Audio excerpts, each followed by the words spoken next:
Buddhism. The world runs on lies. Here's the only truth. Most of us know so much that there are no bounds to our knowledge. When our knowledge has no bounds, it's like a forest fire that burns everything in sight. In other words, we're so smart that we outsmart ourselves. We know what's right and wrong, but can't keep ourselves from doing what's wrong. This kind of knowledge serves no purpose and can only cause us harm. That's why it's like a forest fire that goes out of control and destroys everyone's orchards and fields. People like this end up a total loss. They know everything in the world except for themselves. Knowledge with no bounds can cause two sorts of harm. We ourselves are harmed by it, and other people get harmed as well. The affairs of the world. Turmoil comes from our own defilements, not from other people. You have to solve the problem within yourself if you want to find peace. Whatever has anything to do with the world, no matter how good it may be, is all an affair of stress and suffering. If you have $1, you have $1 worth of suffering. If you have $100,000, you have $100,000 worth of suffering, because the affairs of money are heavy and weighty. As for the affairs of the Dhamma, they're light, with no need to wrap them up and carry them with you. Nothing but shedding, setting aside, and letting go. Our major loves are our major enemies. Our minor loves are our minor enemies. Whatever we don't love at all is simply neutral. Things of the world at best are either good but not true, or true but not good. Other people's thoughts, words, and deeds are things that aren't true. They're affairs of the world. The Dhamma, though, is really true and really good and really beneficial. It's an affair of the heart, something very profound. So when we know that the affairs of the world aren't true in their goodness or good in their truth, we shouldn't latch on to them. We have to brush them aside. If people say we're good or bad, there's no truth to their words, because good is true only in the mouth of the person speaking, and the same is the case with bad. So don't latch on to anything they say. Focus instead on the good and bad that are actually within you. Don't latch on to outside words. If people say you're good or bad, or if they curse you, let them keep it for themselves. If there's a dog barking in the middle of the road, kick it off to one side.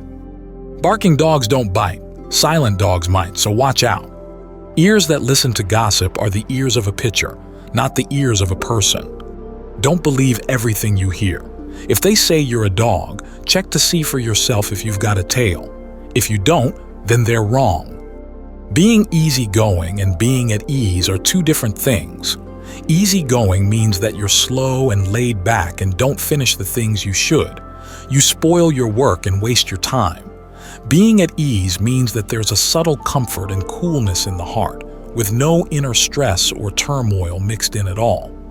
People who can be at ease in this way are people the world really wants, and the Dhamma wants even more, because coolness is like medicine that can drive away fever and soothe burning pain. A person in charge of the work means that we use concentration and discernment to get the job done. Work in charge of the person means that we're lacking in concentration and discernment, and think of the work even when we're lying in bed. Work in charge of the work means that everything is out of control. My motto is, make yourself as good as possible, and everything else will have to turn good in your wake. If you don't abandon your own inner goodness for the sake of outer goodness, things will have to go well. Don't cut down a tree that gives you shade. Give it fertilizer and look after it so that it will grow. Don't forget the people who have helped you.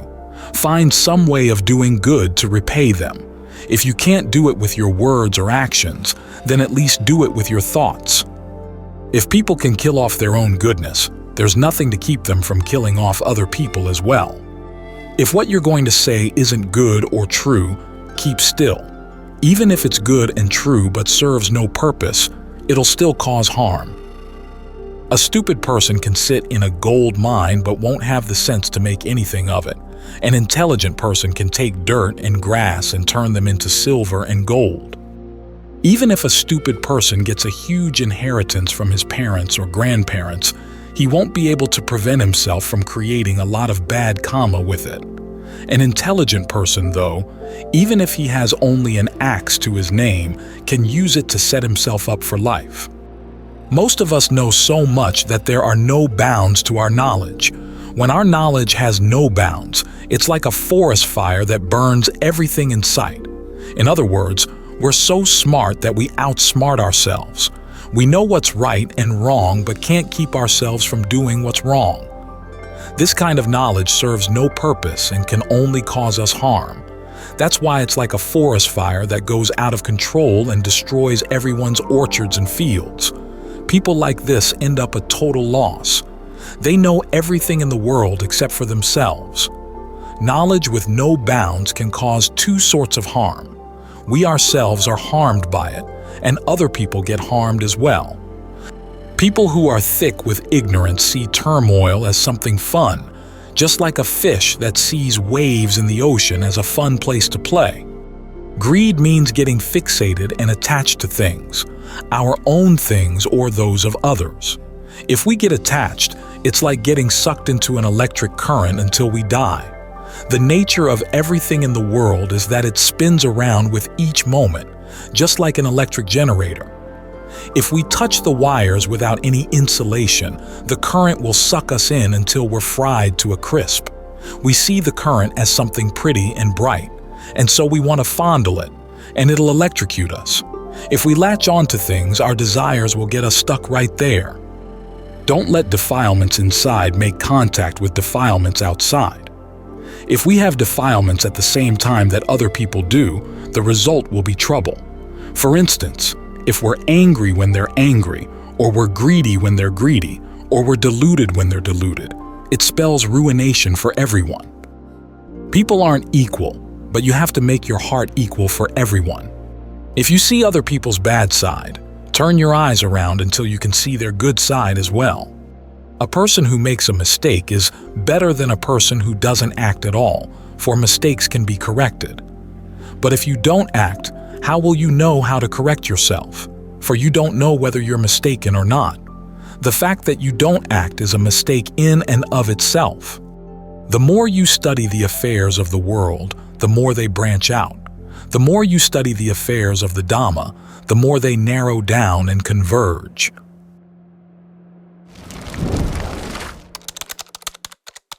The treasures of the Dhamma. The treasures of the world last only as long as our breathing. As soon as we die, they go to somebody else. The king of death keeps changing our clothes, our eyes, our hair, our skin, etc., as a way of forewarning us that we're going to be evacuated to another country. If we don't get our provisions ready, we're going to be in trouble when the evacuation order comes. This body that we've borrowed from the world, the original owners keep coming to take it back bit by bit without our realizing it. For example, the hair on our head. They take it back 1 or 2 strands at a time, turning it gray. Our eyes they take back 1 at a time, making them blurry. Our ears they take back bit by bit as our hearing starts to go. Our teeth they take back 1 by 1. A tooth will start feeling loose, then it stops for a while, and then it starts growing loose again. Eventually, it whispers to the dentist to take all the teeth out. The original owners also cut away our flesh bit by bit as our muscles atrophy and our skin gets loose and wrinkled. Our spine they keep coming to pull forward until it's so bent that we can't straighten up. Some people end up having to crawl or to walk with a cane, stumbling and swaying, falling down and picking themselves back up, a sorry sight to see. Ultimately, the owners come and call for the whole thing back, in what we call death. If you look carefully at the body, you'll see that what you have here is the 4 states of deprivation, nothing wonderful at all. The first state of deprivation is the animal kingdom. All the worms and germs that live in our stomach and intestines, in our blood vessels, and in our pores. As long as there's food for these things to eat in there, they're always going to be with us, multiplying like crazy, making us ill. On the outside of the body, there are fleas and lice. They like staying with whoever doesn't keep himself clean, making his skin red and sore. As for the animals living in the blood vessels and pores, they give us rashes and infections. The second state of deprivation is the kingdom of hungry ghosts. That is, the properties of earth, water, fire, and wind in the body. First they feel too cold, then too warm, then they feel ill, then they want to eat this or that. We have to keep pandering to them, running around to find things for them to eat with no chance to stop and rest. And they never have enough, like the hungry ghosts who starve after they die, with no one to feed them. These properties keep pestering us, and no matter what you do, you can never please them. First, the food is too hot, so you have to put ice in it. Then it's too cold, so you have to put it back on the stove. All of this comes down to an imbalance in the properties, sometimes good, sometimes bad, never coming to a stable state of normalcy at all, making us suffer in various ways. The third state of deprivation is the land of angry demons. Sometimes, when we get ill or lose our senses, we run around naked without a stitch of clothing, as if we were possessed by angry demons. Some people have to undergo operations, getting this removed or cutting out that or sucking out this, waving their arms and moaning in a way that's really pitiful. Some people get so poor that they have nothing to eat. They get so thin that they're all eyeballs and ribs, suffering like the angry demons who can't see the brightness of the world. The fourth state of deprivation is purgatory. Purgatory is the home of the spirits with a lot of bad kamma who have to suffer being roasted, speared with red-hot iron spikes, and pierced with thorns. All the animals whose flesh we've eaten after they've been killed and cooked gather together in our stomach and then disappear into our body in huge numbers. If you were to count them, you'd have whole coops of chickens, herds of cattle, and half a sea's worth of fish. Our stomach is such a tiny thing, and yet no matter how much you eat, you can never keep it full. And you have to feed it hot things too, like the denizens of purgatory who have to live with fire and flame. If there's no fire, they can't live. So there's a big copper frying pan for them. All the various spirits we've eaten gather in the big copper frying pan of our stomach, where they're consumed by the fires of digestion, and then they haunt us. Their powers penetrate throughout our flesh and blood, giving rise to passion, aversion, and delusion, making us squirm as if we were burned by the fires of purgatory too. So look at the body. Whose is it? Is it really yours? Where did it come from? No matter how much you care for it, it's not going to stay with you. It'll have to go back to where it came from, the properties of earth, water, fire, and wind. The fact that it's able to stay for a while depends entirely on the breath. When there's no more breath to it, it starts to decay, and no one wants it then. You won't be able to take it with you when you go. No one can take his arms, legs, feet, or hands along with him. This is why we say that the body is not self. It belongs to the world. As for the mind, it's the one that does good and evil and will be reborn in line with its kamma. The mind is what doesn't die. It's the one that experiences all pleasure and pain. So when you realize this, you should do as much good as you can for your own sake. The Buddha felt compassion for us and taught us in this way, but we don't feel much compassion for ourselves. We prefer to fill ourselves with suffering. When other people teach us, it's no match for our teaching ourselves, for other people will teach us only once in a while. The possibility of being a common animal, a human being, a heavenly being, or of reaching nibbana all lie within us, so we have to choose which one we want. The good you do is what will go with you in the future. This is why the Buddha taught us to meditate, to contemplate the body to give rise to dispassion. It's inconstant, stressful, and nothing of ours. You borrow it for a while and then have to return it. The body doesn't belong to the mind, and the mind doesn't belong to the body. They're separate things that depend on each other. When we can see this, we have no more worries or attachments. We can let go of the body, and 3 hunks of rust, self-identity views, attachments to precepts and practices, and uncertainty in the path will fall from our heart. We'll see that all good and evil come from the heart.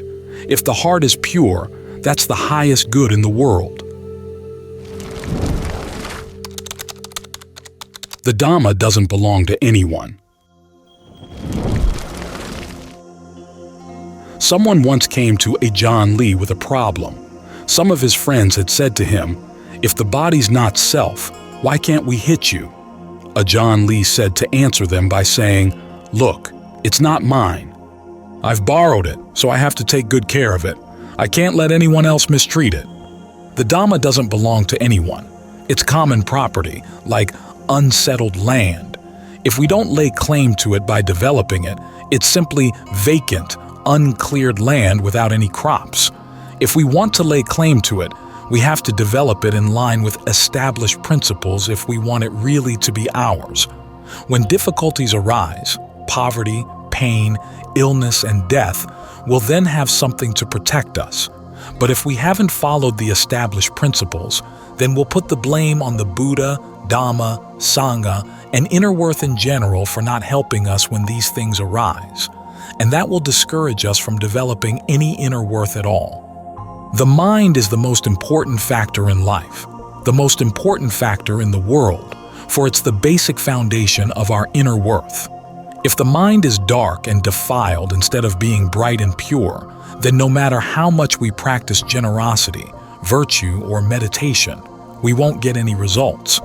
The Buddha knew that we're all going to have to go abroad, start a new life after death, which is why he taught us to develop inner worth as a way of knowing how to get our provisions ready. We have to know how to get to where we want to go, how to dress properly, and how to speak their language. We'll also have to put money in the bank so that we'll be able to exchange it for their currency. Putting money in the bank means generosity and making donations and being charitable. Learning their language means knowing how to say that we take refuge in the Buddha, Dhamma, and Sangha. Being complete in our virtue is like having fashionable clothes to wear. Yet even if we have funds to exchange, good clothes to wear, and know how to speak their language but are basically loony, i.e., our minds are wandering all over the place, with no basis in concentration, we still won't pass inspection.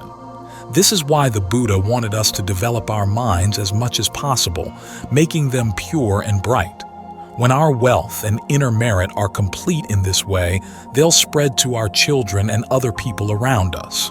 All people have inner worth within them, but whoever doesn't know how to lay claim to it and develop it won't get any benefit from it at all. Human treasures aren't important. Thieves and fools can find them with no problem at all. But the treasure of a human rebirth is something that people without virtue can't gain. The Buddha taught that with noble treasures, Aryadhana, whoever has a lot isn't poor, whoever has even a little isn't poor. The important thing is that you give rise to them within yourself, and you'll always be wealthy. For example, if you make up your mind to donate a material object to Buddhism, it immediately turns into the noble treasure of generosity in your heart. When you abstain from evil in your words and deeds, they turn into the noble treasure of virtue. When this is the case, your treasures are within you. You haven't deposited them with anyone else. Your generosity lies within you. Your virtue, the virtue of restraint of the senses, lies in your eyes, your ears, your mouth. When your treasures are with you like this, it's like keeping your money in your own pocket without depositing it with anyone else. There are bound to be no problems. You don't have to worry that they'll swindle or cheat you. When you've got your money right in your own pocket, what is there to fear? The Buddha teaches us not to be possessive of things. Let them go in line with their nature and take only the nourishment they have to offer. Material things are dregs and leavings. Their nourishment is the joy we feel when we're willing to give them away. So don't eat the dregs. Spit them out so that they can be of use, both to others and to yourself in the sense of inner worth that comes from being generous. We have to build up our inner worth, our perfections as quickly as possible, because our conviction in these things isn't yet sure. Some days it shrinks out of sight. That's called turtle head conviction. Some days it stretches back out again. So if it stretches out today, act on it. Tomorrow it may shrink back in again. 2 legs, 2 arms, 2 hands, 2 eyes, 1 mouth. These are your perfections. Put them to use. People who don't believe in goodness rarely do good, but people who don't believe in evil do evil all the time. Evil isn't something natural that happens on its own. It happens only if we do it. The Buddha teaches us to develop inner worth by meditating on goodwill, but you have to be intent on really doing it if you want to get real results. Even if it's only for a short time, the wiggle of an elephant's ears or the flicker of a snake's tongue, it can give rise to amazing power like the power of an elephant or a snake in being able to kill off people or other animals in the twinkling of an eye.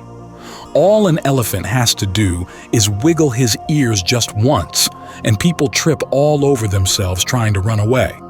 But if you're not really true in what you do, the power of truth won't appear in the mind and you won't be able to use it to get any results, like the ear of a dog or a cat. It can wiggle all day long and yet it won't cause anyone any fear. Mindfulness and alertness are the quality of the Buddha. The cool sense of happiness they give is the quality of the Dhamma. If you can maintain that coolness until it hardens into a block of ice, i.e., you make that goodness solid and strong in your heart, that's the quality of the Sangha. Once you've got a solid block of goodness like this, you can pick it up and put it to any use that you like.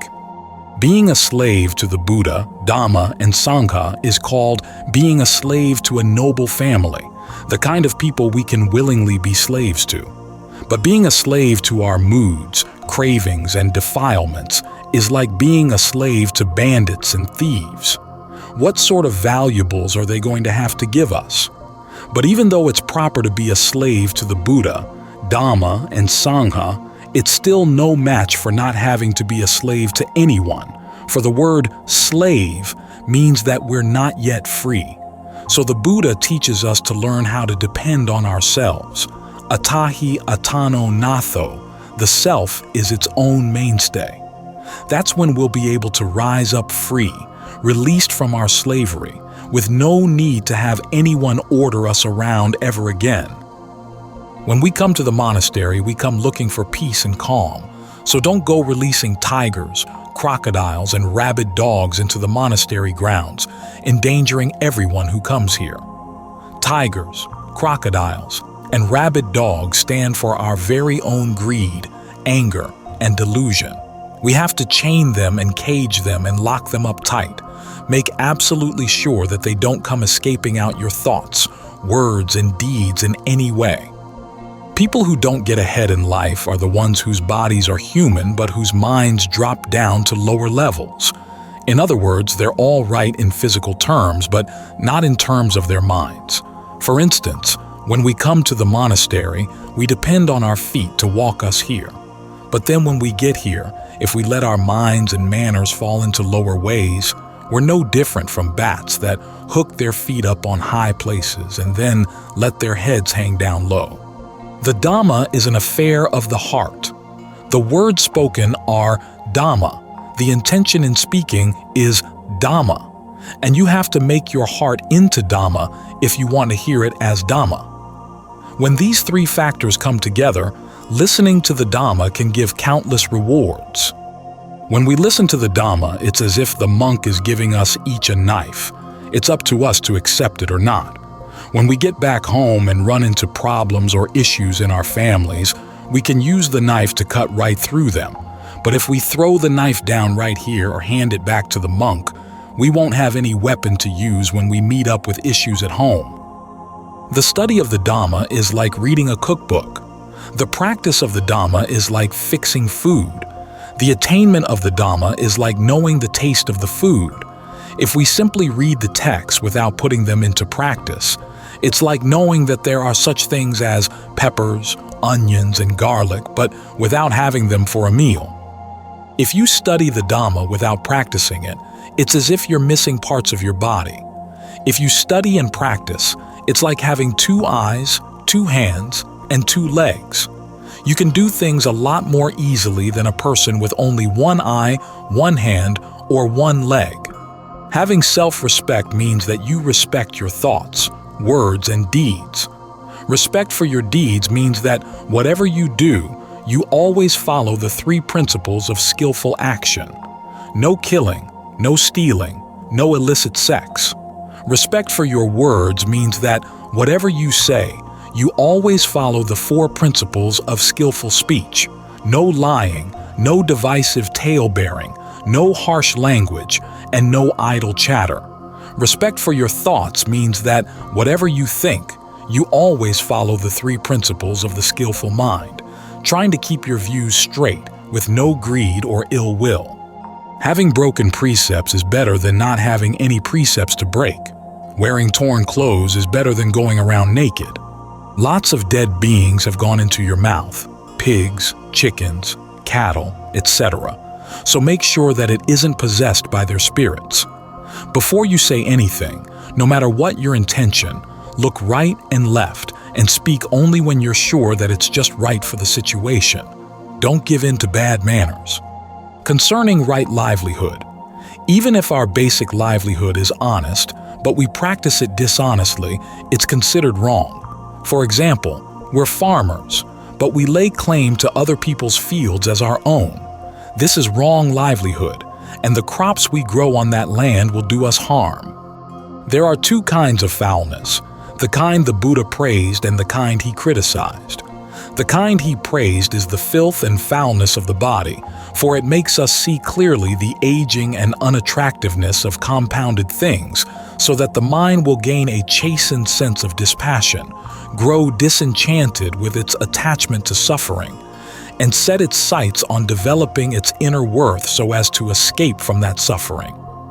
As for the foulness the Buddha criticized, that's the foulness of an evil mind, which defiles our thoughts, words, and deeds. This is something the Buddha criticized and penalized in very heavy terms. So we have to keep washing off our actions in all situations. Only when our thoughts, words, and deeds are clean will wise people praise us as being uncomplacent and good. Restraint of the senses means that we bring the senses and their objects into proportion with one another. For instance, guarding the eyes means that we don't let our eyes get bigger than the sights they see, and we don't let the sights get bigger than the eyes. If the sights are bigger than the eyes, they get lodged there. We think about them night and day. If the eyes are bigger than the sights, that means we can't get enough of those sights and keep wanting to see them more. In either case, we give rise to greed and delusion. The fires of passion, aversion, and delusion burn our eyes and make us suffer. One important noble treasure is meditation, keeping the mind from wandering aimlessly around in all kinds of issues. When we keep the Buddha, Dhamma, and Sangha in mind, it's as if we were soaking in their virtues. When that's the case, the mind will have to become saturated with inner worth. It's the same as if we were to take a handful of bitter herbs and soak them in syrup until the syrup saturates them. Their bitterness will disappear and be replaced with sweetness. No matter how shoddy a person's mind, if it gets constantly soaked in goodness, it will have to become more and more refined, like bitter herbs sweetened in syrup. Whatever you do, be true in doing it if you want to meet up with the truth. If you're really true in what you do, doing just a little bit can be enough. 1 million in real money is better than 10 million in counterfeit bills. When you speak, stay right with your speaking. Whatever you do, stay right with what you're doing. When you eat, stay with your eating. When you stand, stay with your standing. When you walk, stay with your walking. When you're sitting, stay with your sitting. When you're lying down, stay with your lying down. Don't let your mind get ahead of the truth. The heart is like food in a serving dish. Mindfulness is like a cover over the dish. If you lack mindfulness, it's as if you left the dish uncovered. Flies, defilements, are sure to come and land on it and contaminate it with all sorts of germs so that the food becomes toxic and can make you sick. So you always have to be careful to keep the dish covered. Don't let flies land on it. That way, your heart will be clean and pure and will give rise to wisdom and knowledge. A deserted house, a house where someone has died, gives you the chills. Only if there are people in the house will you feel secure. A person who is not mindful of the present is like a deserted house. When you see such a person, you don't feel secure.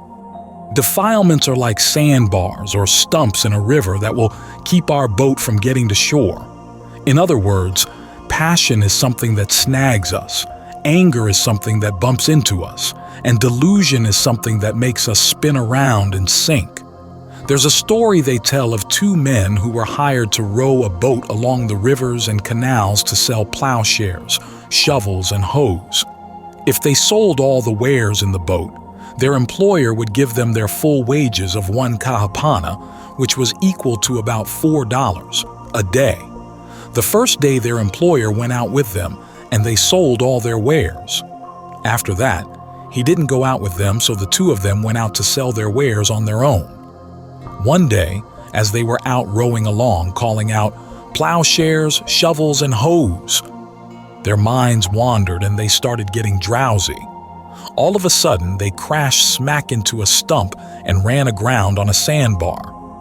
Even after they got free, they were so shaken up that instead of calling out, "Plowshares, shovels, and hoes," they started calling out, "Sandbars and stumps, sandbars and stumps," all along the river, but nobody wanted to buy. When evening came, they rowed back to their employer's house, their boat still full of plowshares, shovels, and hoes. They hadn't been able to sell a thing, so the employer gave them each only $1 for their day's wages. One of the men took the money back to his wife, who was surprised to see that she was getting only $1 instead of the usual $4. Maybe he's given the rest of the money to another woman, she thought, so she gave him a piece of her mind. No matter how much he tried to explain things, she wouldn't listen. So he told her to go ask the employer. If what he said wasn't true, he'd be willing to let her hit him once on the head. The wife, impatient because she was so angry, said, "No, let me hit you first, and then I'll go ask." As she said this, she reached for a shovel handle, but all she could grab was the stick they used to drive the dog out of the house, so she used that to bash her husband 3 times on the head. Later, of course, she found out the truth, but by that time it was too late, for the husband had already gotten 3 free hits on the head. This story shows the harm that can come from not being mindful.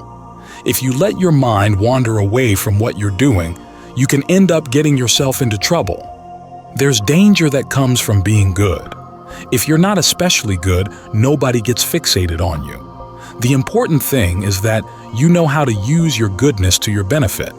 If you're a good person, but don't know how to use your goodness, i.e., you use it at the wrong time or place or in a way that gets other people upset, it won't benefit you and will instead cause you harm.